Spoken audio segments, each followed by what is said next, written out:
मैं संतोष चौरसिया, तेज न्यूज़ 24 नागपुर।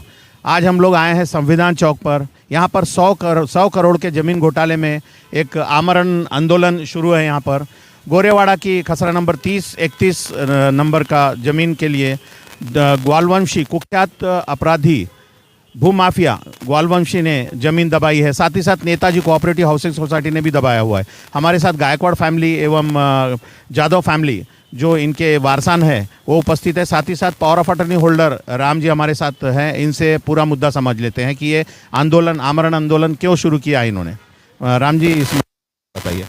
जी हाँ, आज से हमने कल से हमने त्याग अनशन शुरू किया हुआ है, क्योंकि ज़मीन का मामला ऐसा है कि कुख्यात आरोपी जो भूमाफिया है दिलीप ग्वालवंशी और नेताजी कोऑपरेटिव हाउसिंग सोसाइटी जिसके ओनर है दीपक दुबे और रश्मि जोशी, इन्होंने इनकी ज़मीन को कचरे के भाव मोल के भाव बिना पैसे के इन्होंने ज़मीन ले लिया आपसे? हाँ, बिना पैसे की ज़मीन ले लिया। 2004 में दिलीप ग्वालवंशी ने डुप्लीकेट शंकर सावन जादव खड़ा करके वो ज़मीन अपने नाम से किया।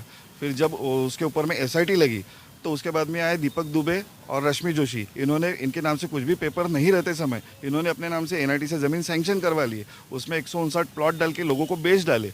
और इसके बाद में भी हम जब पुलिस में प्रशासन में हम इनके विरोध में कार्रवाई करने के लिए बोलते हैं तो एक चाल चलाऊ कार्रवाई होती है। साथ ही साथ एनआईटी का आरएल सिटी सर्वे सारा कुछ हो गया इसमें? हाँ, एनआईटी का आरएल भी हो गया था, एनए भी हो गया था, सिटी सर्वे में नाम भी चढ़ गए थे। तो हमने 9/1/2024-25 को हमने ये सब ब्लॉक कर दिया है, क्योंकि एनआईटी को भी मालूमात नहीं थी कि किस डॉक्यूमेंट्स के आधार पे ये ज़मीन सैंक्शन हुई है करके। लेकिन आज जब भी उनको एनआईटी को क्राइम वाले बुलाते हैं तो एनआईटी वाले जाते नहीं, क्योंकि इन्होंने घपला किए और ये ज़मीन की कीमत कम से कम 100 करोड़ है। तो इसका हमने मुख्यमंत्री साहब को भी निवेदन दिए थे, हमारी सुनवाई कहीं पे भी नहीं हो रही। इसी चक्कर में हमने कल से ही जो है यहाँ पे अन्न त्याग उपोषण चालू कर दिया है। यानी ये जब तक मैटर सुलझेगा नहीं तब तक आप लोग अपना अन्न त्याग आंदोलन शुरू रखेंगे? साथ ही साथ हमारे साथ यहाँ पर प्लॉट होल्डर्स है कुछ। इनका कहना है कि हमारा प्लॉट पूरा मकान पूरा गायब कर दिया ग्वालवंशी ने। इनसे हम समझ लेते हैं। आपका नाम बताइए। मेरा नाम प्रभा विशेश्वर साहू है। आपका प्लॉट नंबर 130 है। तो क्या किया आपके प्लॉट के साथ?